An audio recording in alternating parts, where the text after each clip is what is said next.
everybody, and welcome to yet another episode of Medpack Monday on Toochibe TV. My name is Toochi Ibe and I'll be your host for today.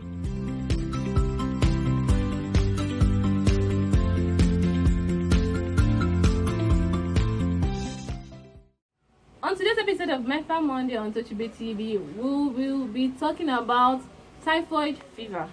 Now, what is typhoid fever? Typhoid fever is a disease caused by the bacteria called Salmonella typhi. Another name for typhoid fever is enteric fever, and typhoid fever mostly affects the gastrointestinal system. I'm talking about from your mouth, your throat, to your esophagus, your stomach, your liver, and all that. That's where mostly typhoid fever affects. Now, this typhoid fever we are talking about is very, very common in developing countries like Nigeria, and one can get it through contaminated food and contaminated water. The incubation period of typhoid fever is 1 week to 3 weeks, meaning that once somebody gets the bacteria into his or her body system, it takes about a week or 3 weeks, between a week to 3 weeks, for the symptoms to start manifesting. Now, what are these symptoms of typhoid fever? First of all, there is usually headache, severe headache. Then there is fever, a continuous fever that usually ranges around 39 degrees Celsius to 40 degrees Celsius, and this fever is constant. The temperature does not really come down per se at any time of the day. Usually it will be from 39 degrees Celsius, it goes to 40 degrees Celsius, then maybe 38, 39 again. So this fever is usually constant. Then the patients will have abdominal problems, like problems with the tummy, with the stomach. The person may be having diarrhea. Okay, that is, the person will be frequently going to the toilet, and the poo or the feces is not going to be formed. It's going to be usually watery. Then the person may also, if might not be having that diarrhea, the person may be having constipation, meaning the person will be feeling so uncomfortable and full, but the person cannot pass feces.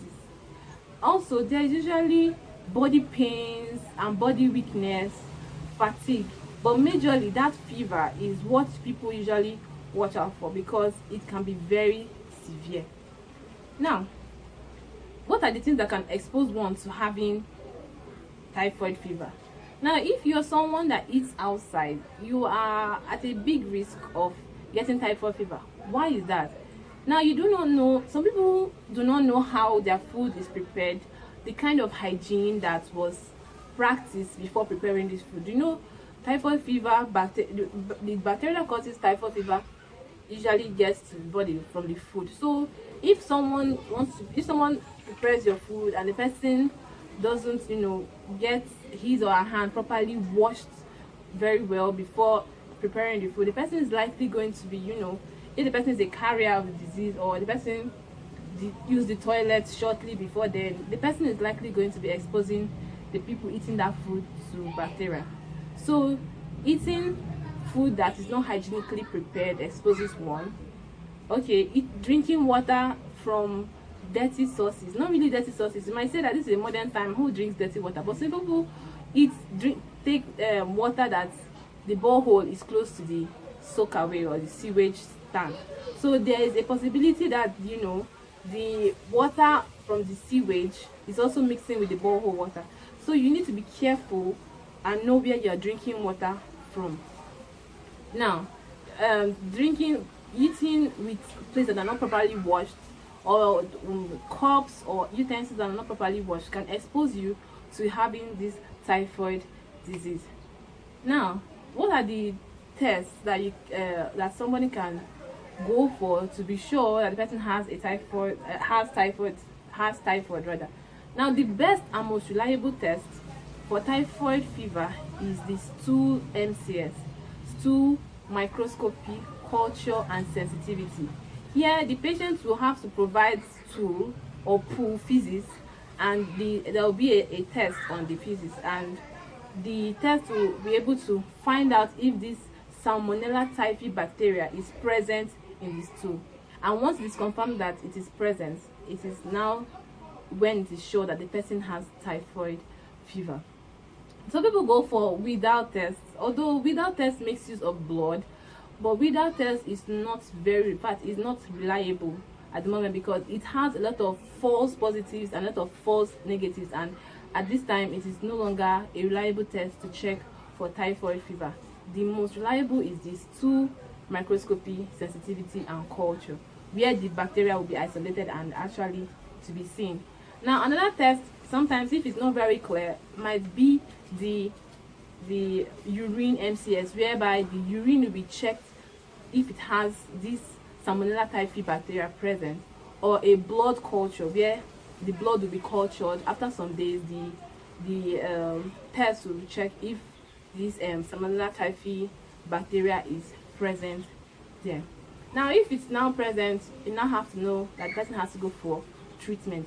Treatment of typhoid fever is usually with antibiotics. Let me tell you a quick fact. In the year 1948 to around the 1970s, chloramphenicol used to be the drug of choice for treatment of typhoid fever.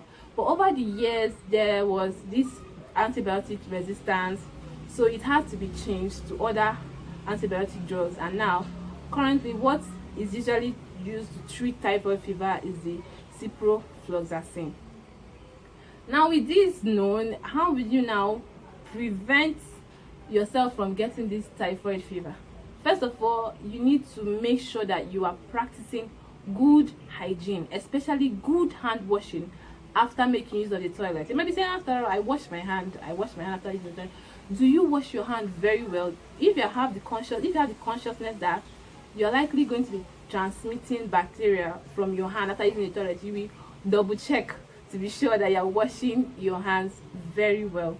So make sure you wash your hands very well with soap and water, especially after using the toilet, and especially if you're going to prepare food for yourself or food that other people are going to, eat.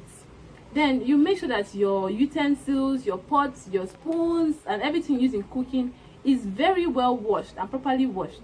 You make sure that the water you are drinking is from a good source, especially if you don't know if you are drinking water outside. Some people, to be very, very sure, they try to go for bottled water from brands that they trust. So if you cannot afford that, it's best for you to be sure that you're probably going out with water from your own house, where you know that the water is neat and safe for drinking. Now, with this said, you will be, you have it in your consciousness that making sure that your hygiene, your personal hygiene, and the hygiene of your food and drinking water is top notch. You are going to be preventing a lot of hospital bills and treatments for typhoid fever. So another thing I want to also point out is that in the hospital, I've noticed that some people come to meet the doctor and say, doctor, please treat me for typhoid and malaria. It is not compulsory that somebody that has malaria also has typhoid. We know that malaria on its own is very, very common in our society, especially here in Nigeria. In Africa, malaria is very common. So once somebody comes down with some headache and some symptoms of malaria, sometimes they feel they also have typhoid. It is not compulsory. So if you want to come to the hospital for treatment and you feel you have typhoid and malaria, please, you need to do a test to be sure that there is actually typhoid. And as I've said earlier, the best test for the typhoid is this 2 microscopy culture and sensitivity, that is 2 MCS, where the typhoid bacteria will be seen. Now, with that said, I'm very happy that you have stayed to this point of this video. So thank you very much for watching. I hope you've learned something new, or you've picked something from today's episode of MedFact Monday. I'll be so happy to hear from you in the comment section if you're watching this on YouTube. I would like you to give us a thumbs up, and if you've not subscribed, please subscribe to our YouTube channel so you don't miss future episodes of MedFact Monday on Toochibe TV. And if you missed the previous episode, if you've not seen what we did the last time, you can click on this button and you'll be able to see what we discussed last time on our MedFact Monday. So see you till next time. Stay safe and stay